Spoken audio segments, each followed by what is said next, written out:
Bienvenidos a Crónica Lonares Dizon. Yo soy Irving Sun. Escúchanos en tu plataforma favorita. Y si quieres tener acceso preferente, dale al botón de membresías en YouTube y ahí encontrarás audios exclusivos para miembros de este canal. Y sin más ni más, ¿qué tal si comenzamos?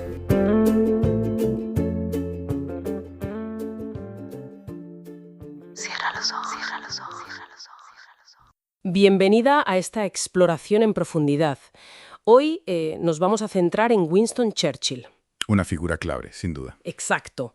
Vamos a usar varias fuentes para ver momentos críticos de su liderazgo en la Segunda Guerra Mundial y también el impacto de su oratoria. Queremos analizar decisiones cruciales y, sobre todo, ese discurso tan famoso, el de lucharemos en las playas. Sí, un hito.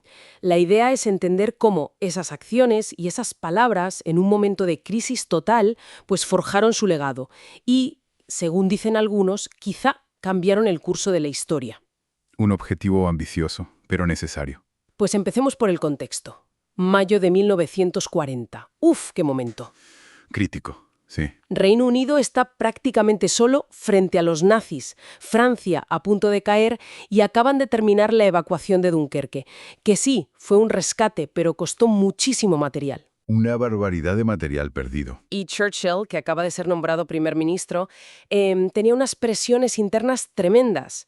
Incluso en su propio gabinete, gente como Lord Halifax querían negociar con Hitler. Sí, la opción de pactar estaba sobre la mesa, y con fuerza. El ambiente tenía que ser asfixiante. Totalmente.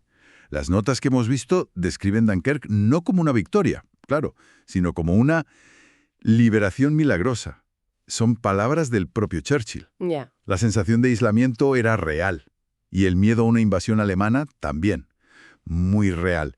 Y en ese caldo de cultivo, pues ahí es donde Churchill actúa. Y una de sus actuaciones más recordadas llega pronto, el 4 de junio, con ese discurso en la Cámara de los Comunes.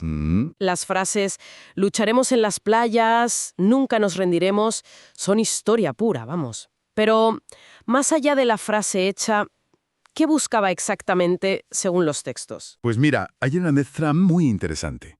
Por un lado, era muy realista, crudo sobre la situación militar, que era mala. Claro. Pero por otro lado, lanzaba un desafío total, inquebrantable. Y la retórica es, magistral. Esa repetición casi machacona de lucharemos, ¿no? Playas, campos, calles, colinas. Es verdad. Casi parece una estrategia defensiva hecha con palabras. Los análisis dicen que, ojo, quizá no tuvo el impacto emocional inmediato de otro discurso suyo, el de sangre, esfuerzo, lágrimas y sudor. Ah, sí. Pero la parte final, la peroratio que dicen los técnicos, ese remate con tanta fuerza, eso se convirtió en leyenda. Me llama la atención algo que he leído en algunos testimonios. Que la recepción inicial en el Parlamento fue, un poco de todo. Sí, hubo división. Hubo emoción, claro, pero también escepticismo. Parece que tardó un poco en consolidarse como el gran símbolo que es hoy. Exacto. Y hay un detalle curioso que aparece en la documentación. La grabación que todos conocemos no es de ese día. ¿Correcto? Esa grabación tan icónica la hizo Churchill, sí, pero años después, en 1949, creo recordar. ¿En serio? Sí.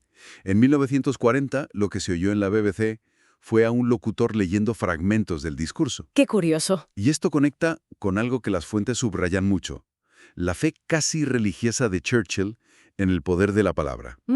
Era un estudioso de la oratoria, le encantaba Cicerón, y llegó a escribir que el orador es como la encarnación de las pasiones de la multitud.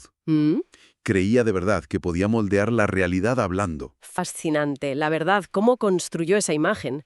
Pero claro, no todo fue hablar. Tuvo que tomar decisiones durísimas. Durísimas.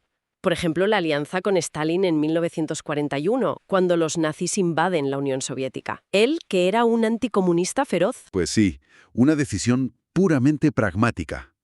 Pura realpolitik, digamos, nació de la necesidad estratégica. Ya. Está esa famosa frase que se le atribuye, ¿no?, sobre que haría una referencia favorable al diablo si Hitler invadiera el infierno. Sí, la conozco. Pues eso, ahora los documentos también dejan claro que fue una alianza siempre tensa, llenísima de desconfianza por las diferencias ideológicas que eran brutales. Lógico. Y luego, claro, está el bombardeo de Dresde, ya en 1945, una acción militar que sigue siendo muy, muy controvertida. Muchísimo. Se justificó diciendo que era para acelerar el fin de la guerra. Claro. Pero el coste en vidas civiles fue terrible y, generó un debate moral que llega hasta hoy. Los textos sugieren que incluso el propio Churchill después tuvo dudas sobre la escala del ataque. Es que son esas elecciones terribles que impone la guerra. Exacto. La guerra total. Todo esto nos dibuja un líder, pues eso, complejo. El orador brillante, el estratega implacable, hasta Nobel de Literatura por sus memorias. Sí, sí. Pero las fuentes también nos recuerdan su reputación antes de 1940, que algunos lo veían como un político ya acabado, un sesentón fracasado. Y sus posturas sobre el voto femenino o ciertas ideas sobre razas, que algunos análisis dicen que eran reflejo de su tiempo, de su clase. Claro, hay que situarlo en su contexto. Pero lo que sí emerge de todo el material, de forma consistente, es su capacidad para decidir bajo una presión, inimaginable. Sí. Esa mezcla de pragmatismo con visión a largo plazo. Y una voluntad de hierro.